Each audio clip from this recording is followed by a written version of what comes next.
पता नहीं उनकी काउंसलिंग नहीं हो पाती या फिर वो कहाँ उस चीज की गहराई तक उतरे हैं कि उस जीवन के राह को भूल के वो अपने आप खत्म कर लेते हैं। बहुत बड़ा विमर्श है, बहुत बड़ा इश्यू है, क्योंकि हम एक युवा कितनी बड़ी ताकत होती है आप जानते हैं।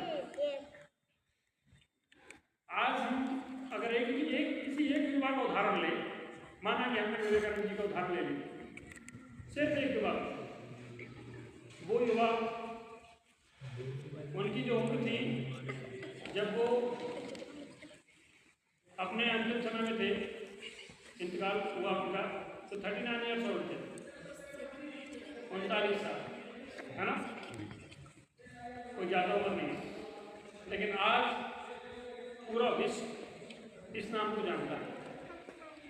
11 सितंबर 1893 हम एग्जाम्पल की बात कर रहे हैं, एक युवा क्या कर सकता है।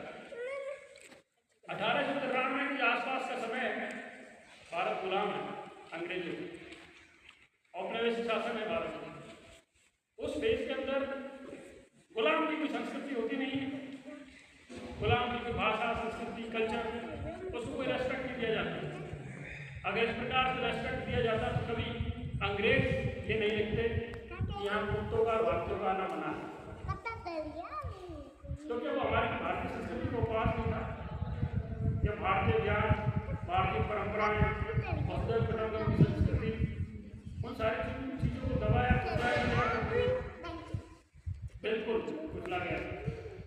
तो सिर्फ अंग्रेजों के काल में नहीं, और भी पहले बहुत सारे आक्रांता समय समय पर आते रहे। लेकिन चूंकि हम इस युवा पर फोकस कर रहे हैं और जिनका नाम है विवेकानंद, जो कि आपके इस एनएसएस के प्रतीक के रूप में स्थापित हैं, वो भी एक महान व्यक्तित्व है। 11 सितंबर 2001 को जानते हैं हम लोग,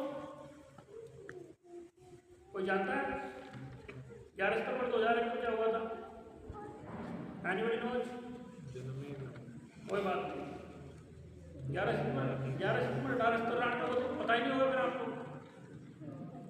दुनिया की सबसे बड़ी महाशक्ति जो अपने आप को अमेरिका कहता है, 11 सितंबर 2001 को वो जो उसके 2 टावर से बड़े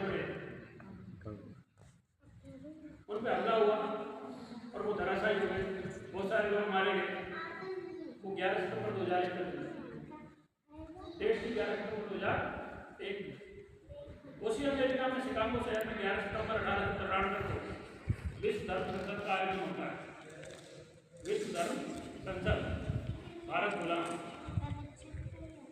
अब ऐसे में वो सन्यासी, वो तपस्वी, वो भारतीय संस्कृति का उद्घोषक अपने यत्नों से, प्रयत्नों से उस मंच तक पहुंचता है। युवा है, आप में से, हम में से एक, जिसके सीने में आग थी कि नहीं, जिस गिरी हुई संस्कृति की परिभाषा है, इन लोगों ने जो हमको गिरा हुआ समझ लिया है, हम उतने नहीं हैं। हम पहले भी विश्वगुरु थे और आज भी हमारे पास बहुत कुछ है देने के लिए, लेकिन घमंड नहीं है, अहम नहीं है। क्योंकि अगर आपने किसी चीज़ पे अहम किया या घमंड किया तो निश्चित तौर पर आप पतन की तरफ अग्रसर हो। विवेकानंद जी की व्यक्तित्व में चीज थी, उस युवा की बात हम क्यों कर रहे हैं? इसलिए कर रहे हैं कि आज का जो युवा है वो किस तरफ जा रहा है। आज हम सोशल मीडिया का मैं नहीं कह रहा कि सिर्फ नेगेटिव इम्पैक्ट है, बहुत पॉजिटिव इम्पैक्ट भी है, लेकिन उसको चुनने की आवश्यकता है। मैंने अपनी प्रारंभिक बात में ये कहा था कि हमको चीज़ों को चुनना पड़ेगा। क्या पड़ेगा? प्रकृति की अच्छी खूबसूरत थी, बहुत सारे कलर्स थे, हमने कुछ कलर्स चूज करके आपको ये टोपी पहना, ये कलर से क्यों चूज किया? क्योंकि कलर से हमारी चीज़ जुड़ गई।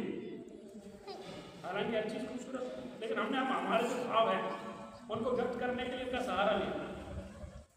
ठीक है, 11 सितंबर 1893 का जो दिन था, 463 शब्द का भाषण था। कितने शब्दों का? 463 वर्ड्स। वो दिन एक इत्तेफाक आगे स्वामी से रिलेटेड होता है 463 शब्द, लेकिन यहाँ 463 शब्द है और उनमें से वो जो शब्द थे वो भारतीय संस्कृति की पहचान बने। आज पाश्चात्य में उन शब्दों की गूंज आज भी गूंज रही है। आज भी विवेकानंद जी वैसे ही एक महान व्यक्तित्व के रूप में विराजमान है और भारतीय संस्कृति की वस्तुतम की जो पहचान है वो कायम है। तो उस युवा का व्यक्तित्व और कृतित्व हमारी संस्कृति और हमारी पहचान को वहाँ लेके गया वैश्विक मंच पे। माना कि हम जकड़े थे गुलामी की जंजीरों से, नहीं जकड़े थे हमारा देश गुलाम था, तड़प रही थी हमारे देश की आंखें। उस व्यक्ति ने उन चीज़ों को पहचाना और सबसे बड़े धर्म के रूप में स्थापित किया मानव धर्म। किसको? मानव धर्म, ह्यूमैनिटी।